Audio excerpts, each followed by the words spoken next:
SB in you. I really don't. Calling the Fiscal Committee meeting to order. First item of business is approval of the minutes from Tuesday, July 5th, 2011. May I have a motion to approve? So moved, Aguilar. Second, Karski. Moved by Aguilar, seconded by Karski. Any comments or questions? All those in favor of approving the minutes of July 5th, please say aye. Aye. Opposed, same sign. Motion carries. Item number 3, reports and updates. This is our one agenda item, discussion of the authorization of city contracts. Probably the first thing we need to do as a committee is decide which draft we are working from. Are we working from the council draft, or are we working from the city attorney's draft? Committee members? You ask if we have a preference, or Yes. The one with the 3.3. Whose is that? Okay.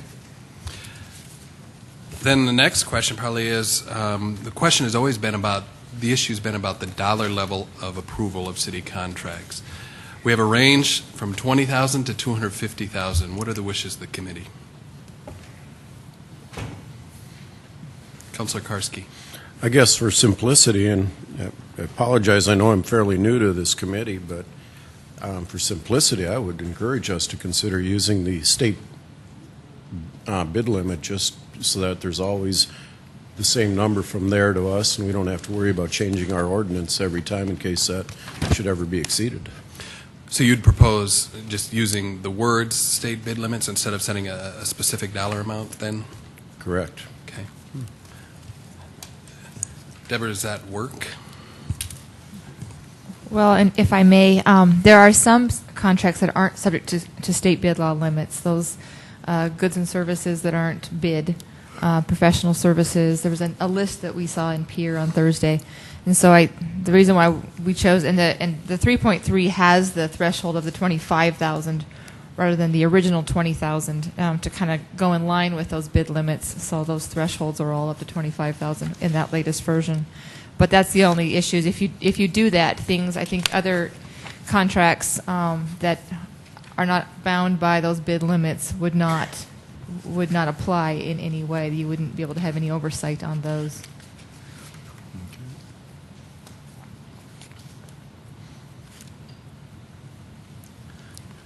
Councilor Jameson. So it needs to be written, a dollar amount needs to be in there, right? Did I hear that right? Probably the safest. And if the state changes theirs, then we can change ours Yes. as needed. So the draft we have before us has $25,000. Is that what the committee is comfortable with? I'd asked Deborah to make one other change that pulls back to the charter. Deborah, would you go through that for me, please?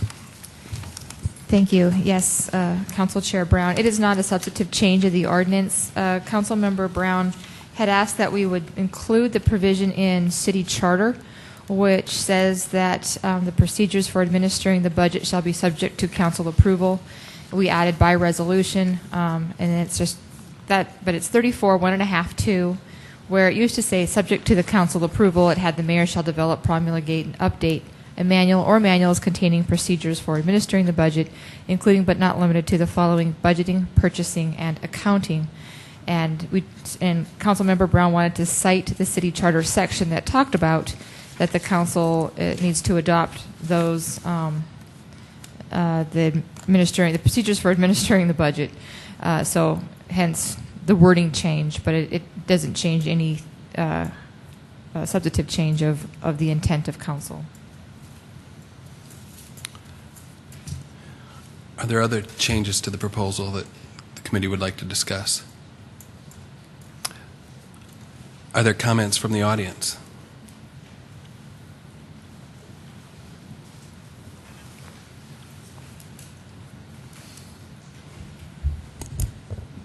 Councilors, Tracy Turback with Finance Office. I guess just to keep it brief, I will urge you to reconsider, if I understood the version you're looking at $25,000 threshold, I would urge you to reconsider the draft that was presented by the city attorney at your last meeting. I think the effect of that ordinance would provide the transparency and oversight and awareness that we're were indicated as kind of your overriding goals in this effort in drafting a new ordinance relative to contract approval. I think the elements in the draft prepared by the city attorney go a long ways toward achieving that. You could certainly debate the dollar threshold that was in there, but I think the language provides good oversight and awareness for the council and the public, but yet also retains a lot of the efficiencies that we have in terms of the way in which contracts are processed today, and avoid some of the time delays that I think are going to be inevitable if each and every contract virtually has to come to the city council for approval and can't proceed until it does. So I would urge you to reconsider again and go back to that draft and consider a lower threshold if that is where the kind of the sticking point is. Thank you. Questions for Director Turback? All right. Thank you, Tracy. I did receive an email from Director of Public Works today regarding an idea making it more convenient for people to see the contracts all in one simple place. Chad, are you here to address that, or Dean?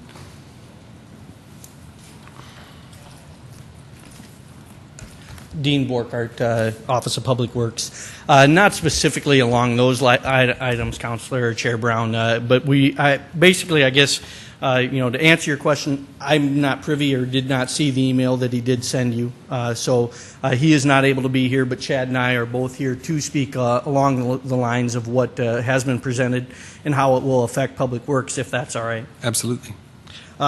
Just briefly, as far as, like I said, we will kind of let you know with the language written of $25,000, the number of contracts that we've seen to date, and then how many of those would come over, and then I would let Chad kind of explain how we use in Public Works the informal process as well as the agreement process to expedite some of the stuff that we are trying to accomplish throughout the shortened or shorter ability construction season, I guess, that we have, trying to get as much done as in a quick time fashion as possible. Through the end of June, we had 238 different contracts, agreements, informal contracts that have been accomplished in Public Works year to date, with the dollar value set at $25,000 per vendor per calendar year accumulating version. 171 of those, or 72%, would come before you for your approval. We had 43 formal contracts, 33 informals, and 162 agreements. So as you can see, obviously, we would carry forward 72% of those items for your approval, in this calendar year to date.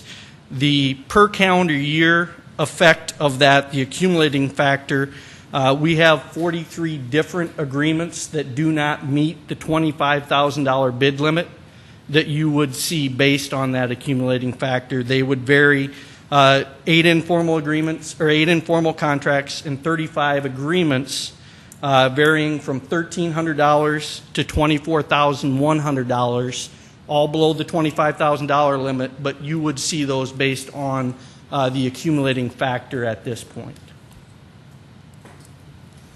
Does anyone have any questions on how it would affect Public Works from a contractual, informal, formal, and agreement standpoint? Questions for Dean? With that, I'll turn it over to Chad, and he can kind of take you through how we use the informal process in agreements. Good afternoon, Chad Heavey with engineering. The informal agreements, you heard the numbers from Dean through the end of the year, or what we've done to date. It's a very, very great tool for us to get work done in Sioux Falls. And several, when projects come up from either it's a sidewalk repair or painting of handrails at a city park or at a city facility, my staff most of the time will put a short plan set together.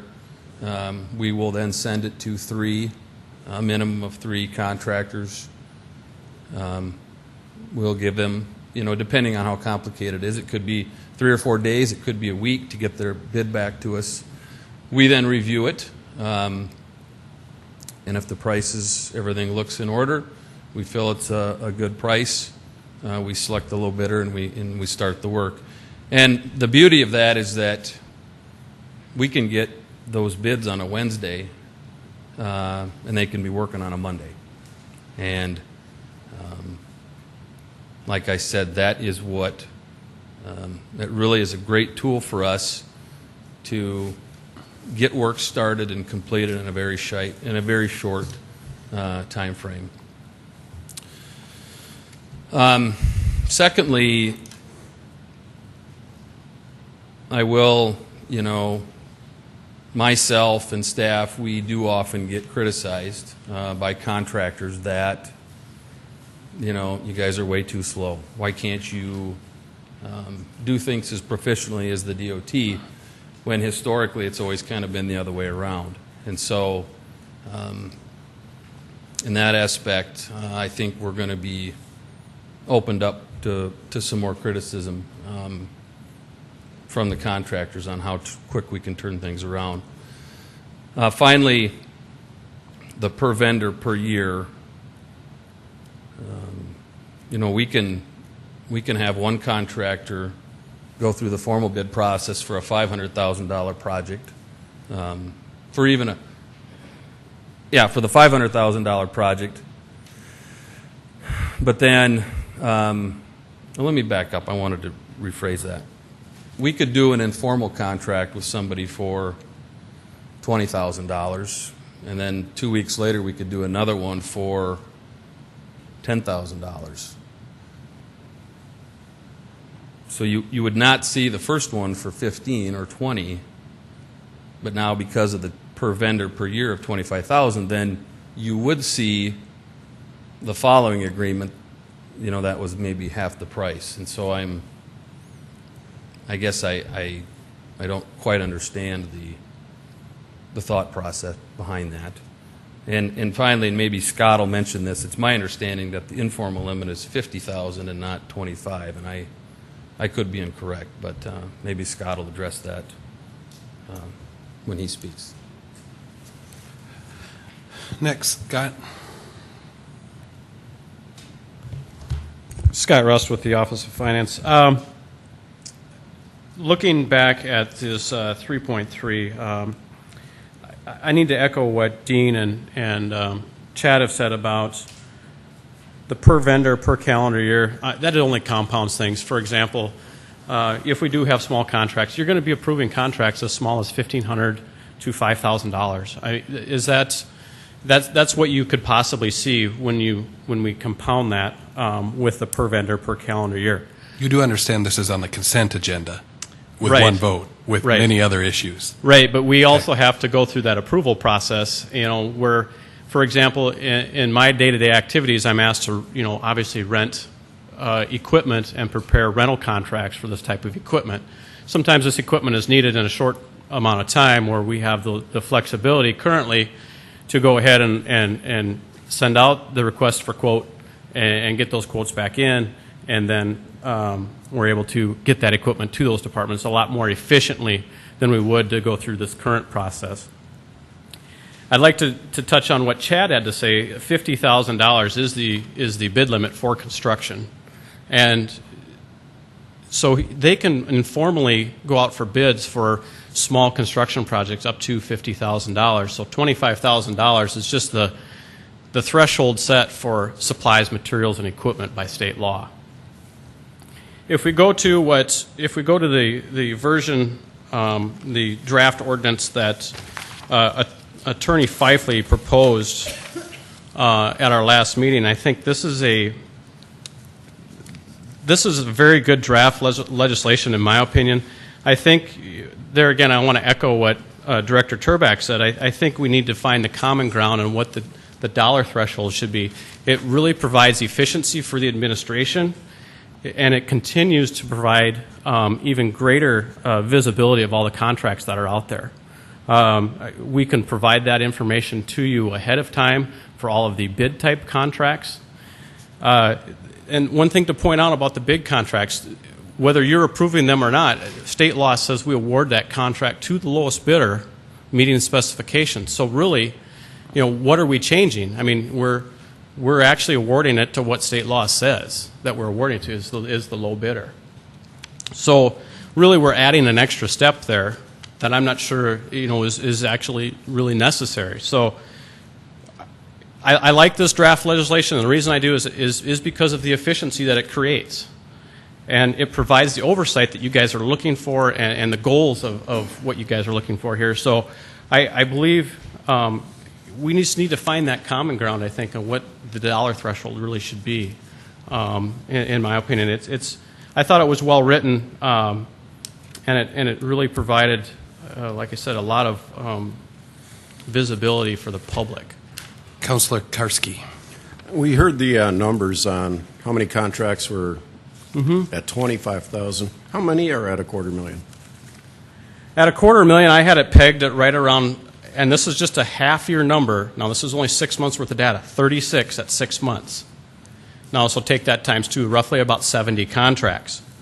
Now, if we were to lower it from 50, you're lower it for 50, you're probably looking at around 120, 130 contracts. 25, you're probably looking at a couple hundred or better. Now, if we go back and look at 3.3, that draft legislation, Dean is right. You're going to see 72% of the contracts. With the way we have it set up in Attorney Fifley's draft, you will see everything over the bid limit prior to it going out for bid.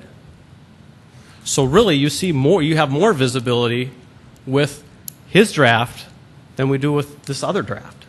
Scott, there's nothing preventing that visibility from happening. It doesn't need to be an ordinance, does it? We could do that tomorrow. So it really doesn't need to be a draft, an ordinance, does it? No. I would hope we'd go forward with that regardless of what this committee does. Other questions?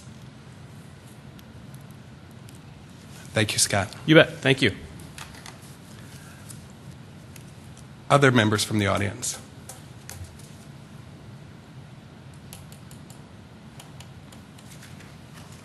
Good afternoon, Don Kearney with Parks and Rec. I just wanted to share a little bit from our perspective as a department that completes about 20 to 30 capital projects every year throughout the course of the season. And many of those capital projects obviously would fall within the threshold that we're talking about at $25,000. And certainly understands the council's desire to have more information and be involved in the contract and approval process. But from our perspective, as somewhat of a, engineering, it supervises all the capital projects throughout the city, and obviously we work through them as well as a department within the city. And from our perspective, the process is already too slow. We've talked to Mark in the past about what can we do to try to expedite the process internally, because there are several approval layers in there already, whether it be the preliminary stages with ADA review board, building inspection, planning and zoning. You might even have to go to the Board of Appeals before you even can get the project to the point where you can get it ready to bid. And so there is quite a process prior to the bid award. And just again, from our perspective, anything that would delay the process even further obviously would be less than ideal from our standpoint. Because the other reality from our perspective, as with many of the other departments, we have to work around all the other organizations that are using our facilities. And so we often try to schedule our programs and services either, or our facility improvements either before or after those seasons. And so obviously, again, any additional time would be less than ideal. And the other thing I'd wanted to address is the park board approval requirement in the ordinance as proposed. Currently, the park board does approve our management agreements, our gifting agreements, those agreements that we typically have with our partners. But what they currently don't do is approve any bid awards, procurement contracts of any type, and we never have, as far as I know. And so they meet currently monthly, and we also have 3 committees that also meet monthly. So every board member meets at least 2 and sometimes 3 times a month currently, depending on how many committees they serve on. And so I would just say that based on, depending on what gets approved, that may warrant a change in how the park board needs to meet to be able to approve those in advance if all those contractors are going to come before the park board. And so just wanted to share that perspective as it relates to park board. That's why we've gone back and forth between shall be approved by the park board and may be approved by the park board, just because logistically we don't know whether the park board is going to be willing to meet multiple times a month to above and beyond what they currently do to get those approved prior to coming to city council. So anyway, thank you. Don, I don't believe that's addressed in this one. I think that was in the city attorney office draft.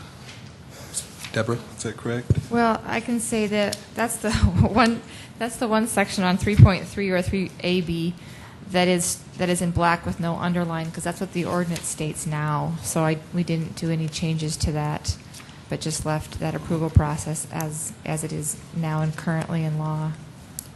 Okay. Any questions for Don? Councilor Karski. Just for clarification, the attorney's draft has the may, correct? And the 3.3 draft we're looking at does say shall. And Mr. Carney, are you saying you'd prefer the may wording versus the shall?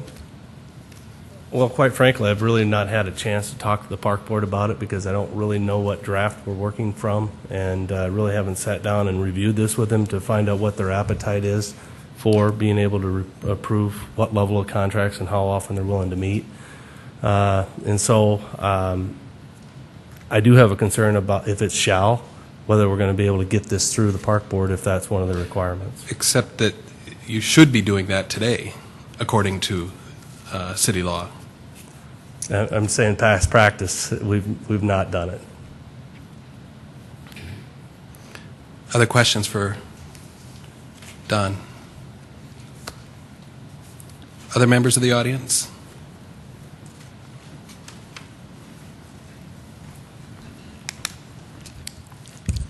Hello again, Mike Cooper, Planning and Building Services. I had two questions pertaining to points of clarification for the committee, and I hope I'm looking at the correct draft that you are looking at.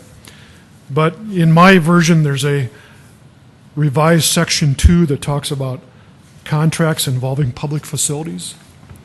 And there's a new paragraph explaining what that means, and the last sentence of that paragraph in my version says, prior to contract negotiations, the city council will be given notice by the administration in writing.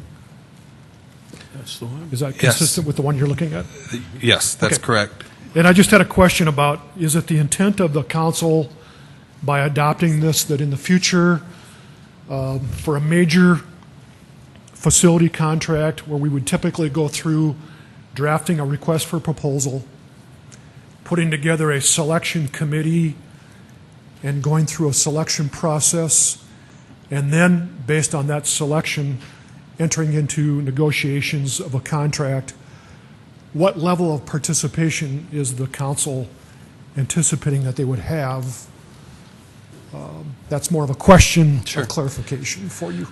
Well, this was at request of Councilor Entenmann, who's in the audience, and I believe, and please come up here, Jim, if I'm misspeaking, but the intent was that we get notice, the council gets notice that the contract is up and that negotiations are going to begin. Does that summarize it, Jim? So that means that before we would do an RFP, you would be notified? That it's coming due. Okay. Is that correct, Jim? Because when I read prior to contract negotiations, again, there's some other steps that would happen before actual negotiations would begin. Are you suggesting we should change that language to meet that intent? Maybe just help us clarify what your intent is. Prior to a request for proposal, the city council will be given notice by the administration in writing. Would Maybe that would clarify it? Any comments from the committee? Does that meet your needs? Does that help clarify? Okay. Second question is toward the end, section number 16, section 16, capital program.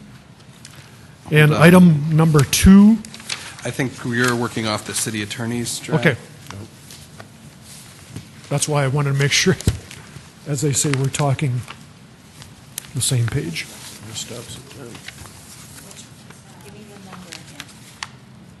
Section 16, page 9. Capital program, Yes. the new number 2, as I read it, it says all pooled development-driven street projects shall be prioritized by the Capital Improvement Program Committee and approved by the City Council. And I'm not sure that we The committee that doesn't committee exist anymore. anymore, does it? So, yeah. Okay. But if I could, I think all that was done there by the city attorney. That's what the ordinance says now. Okay. So just reformatted, I think. Okay. That just helps Thank you, Mike. clarify. Thank you. Other members of the audience?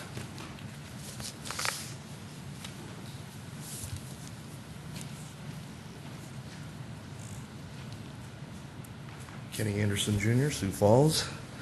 I want to commend the committee for taking a look at these contracts. One of the original reasons that this has happened is because of the influx of the decision-making of some of our contracts, and especially with public facilities. There's been times where the city council's been asked to vote on those contracts, and other times they become an administrative action. When we talk about transparency within our city, it is pertinent that these contracts be open for everyone to see the entire process. These affect our citizens directly, and they need to know exactly what's happening during those processes. I don't have a big problem with the construction contracts because those are basically dictated by state law. But also we've had some incidents where during these contracts there have been subcontracts signed that have basically handcuffed us to expenses that weren't decided by the council because we weren't informed. So if anything comes out of these changes, it really needs to be that the council is informed in these contracts, and the ones that we decide or jointly decide with the administration needs to be addressed, then that needs to be done publicly. Questions for Councilor Anderson? Thanks, Kenny. Thank you. Other members of the audience?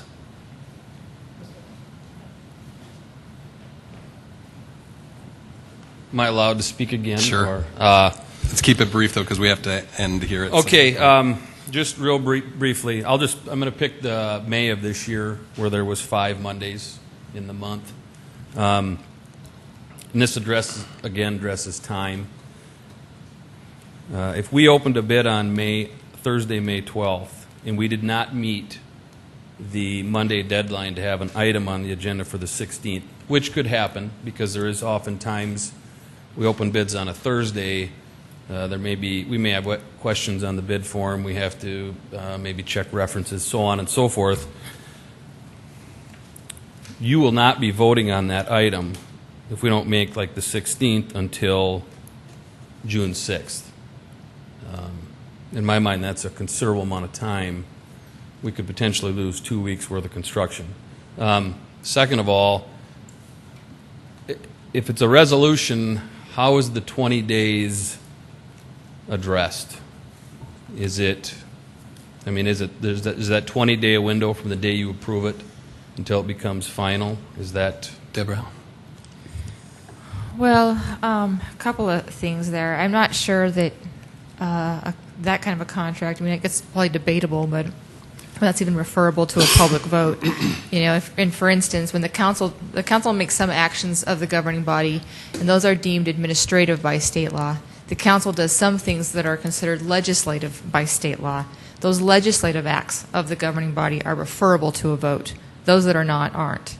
And there's been a number of times when this, I think one of the cases, and maybe David is familiar with it, but like in the city of Hot Springs, where they wanted to build an airport, and the people referred, and they made the directing action, the legislative action, which was referable, but the people didn't circulate petitions on that one. There was a whole, like, further into the project when they were actually rezoning land and buying things to change the landscape. Then they circulated petitions on that purchase, and the court said that's not referable. That was an administrative action of that body approving those purchases or whatever. So I'm not, the 20 days is, will be, after the first date of publish is when the 20 days occurs, but I'm not sure referendum would be applicable to a lot of the purchases because, just because of the nature of that. Not everything the council takes action on is referable. I'm just, it's a concern of mine if it is 20 days. And then finally, how would your version address, let's say, a $6,000 change order? As I understand it, that unless it, well, let's look at the change order language right here. If it doesn't equal up to $25,000, then it wouldn't come before the council. But if the total spent with that contract is over $25,000, that change order would come on the consent agenda. And we do run into instances where we get into things underground that we were not expecting, and sometimes those things we run into can be over $25,000, and oftentimes are. Those decisions need to be made within a matter of a day or two. To continue, I know we ran into a similar issue when we reconstructed Phillips Avenue last year, or 2 years ago, and because of that tight time frame, it would be detrimental to a project like that to have to wait a certain amount of time before we could proceed with underground work when everything else above ground is waiting for that underground work. So, could we address that through a notice to the council in some way?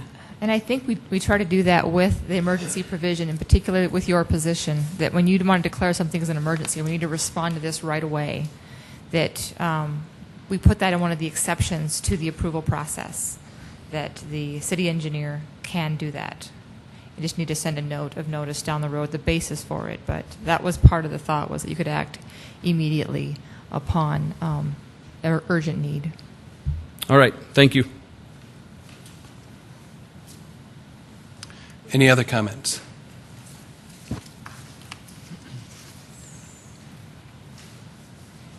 If not, I'll close the discussion of the committee. What are the wishes of the committee? Councillor Jameson. I just think it's fair to acknowledge that we have a full council in the chambers, and this item has been around for quite some time. It's clear that this proposal will need to be approved, of course, by the full council, but I haven't heard a lot of input about this $250,000 from others. I think it's fair we get it to the rest of the body. And one thing is perfectly clear: we're going to change the way we communicate with the administration and the way that the administration communicates with us. I think that's our foremost reason for this revision. So with that said, I would move to have it sent on to the full council. With the changes that we discussed today. Yes. Is there a second? Any other comments? It's been moved and seconded to approve version 3.3 with the changes discussed, which includes setting it at $25,000 under section 34.5 1.1, changing the language contract negotiations to RFP, request for proposal, and then adding, it didn't change it substantively, excuse me, but adding the section about 5.9 under section 34.5-2, all manuals relating to procedures for administering the budget shall be subject to council approval by resolution per city charter section 5.09. Any other questions or comments? Capture all those changes? All those in favor, say aye. Aye. Aye. Opposed, same sign. Motion carries. We'll take it to the full council. Is there any other open discussion for the committee? Councillor Jameson. Last time we met, we discussed a couple of items. The water rate freeze proposal. We got kind of rushed through those two topics. The other one was limiting the number of renewals for our rate study. instead of being every year to possibly every 3 to 5 years. I just don't want to have those get lost in our. They will be the top two issues on our Okay. agenda Very for good. Thank you. August. Well, let's see. In August, we have budget hearings, right? In place of committee. So it'd be the first meeting in September that we'll tackle as. Just so they don't evaporate. Nope, they are there. Get it? Any other open discussion? That's it. Can I have a motion to adjourn at 6:25? Move to adjourn. Second. Moved by Jameson, seconded by Karski to adjourn at 6:25. All those in favor say aye. Aye. Those opposed, we are adjourned.